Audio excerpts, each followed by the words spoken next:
নমস্কার বন্ধুরা, ভগবতী ইঞ্জিনিয়ারিং ওয়ার্কশপে আপনাদের সবাইকে স্বাগত।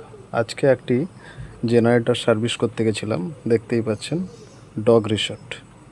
এখানে একটি ভেতরে জেনারেটর আছে, ওটা সিল হয়ে গেছিলো। আমরা গতদিন খুলে ওটার ক্রাঙ্ক লেদে নিয়ে গেছিলাম। এই যে দেখতে পাচ্ছেন, আমরা খুলে রেখে গিয়েছিলাম, ক্রাঙ্ক জ্বলে গেছিলো।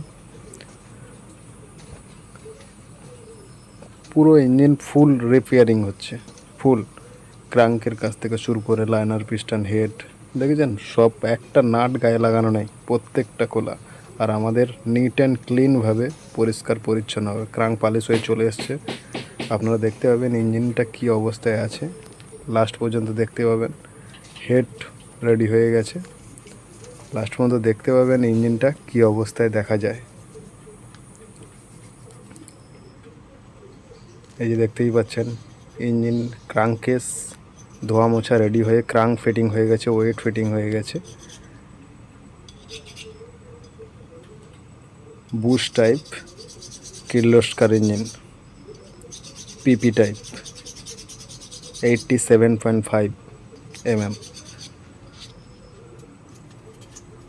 এখন ফ্লাইল লাগানো হয়ে গেছে, ক্যাম গিয়ার, ক্রাঙ্ক গিয়ার সব লাগানো হয়ে গেছে, টাইমিংস করানো হয়ে গেছে। এই যে ঘোরানো হচ্ছে, দেখবেন আপনার টাইমিংসটা এইরকমই থাকবে। এটা কির্লোস্কার বলে দাঁতে দাঁতে রাখা আছে, কিন্তু এই টাইমিংস শিখতে গেলে অনেক কিছু ব্যাপার লাগে, এটা সবাইকে বলা যায় না। আপনারা দেখতে থাকুন, সঙ্গে থাকুন।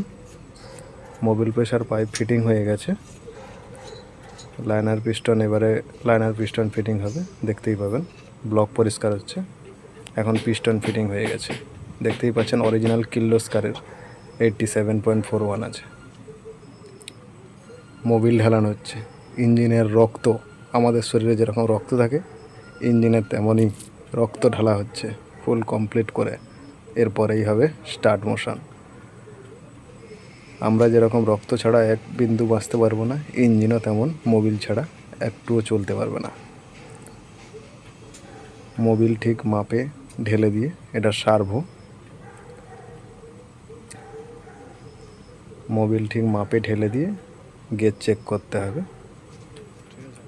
এখন ফাইনাল লুক দেখতে পাচ্ছেন, এয়ার ক্লিনার লাগানো হয়ে গেছে, সাইলেন্সার লাগানো হয়ে গেছে, অল কমপ্লিট করা হয়ে গেছে। এবার শুধু স্টার্টিং মোমেন্ট। এই বাবা, একে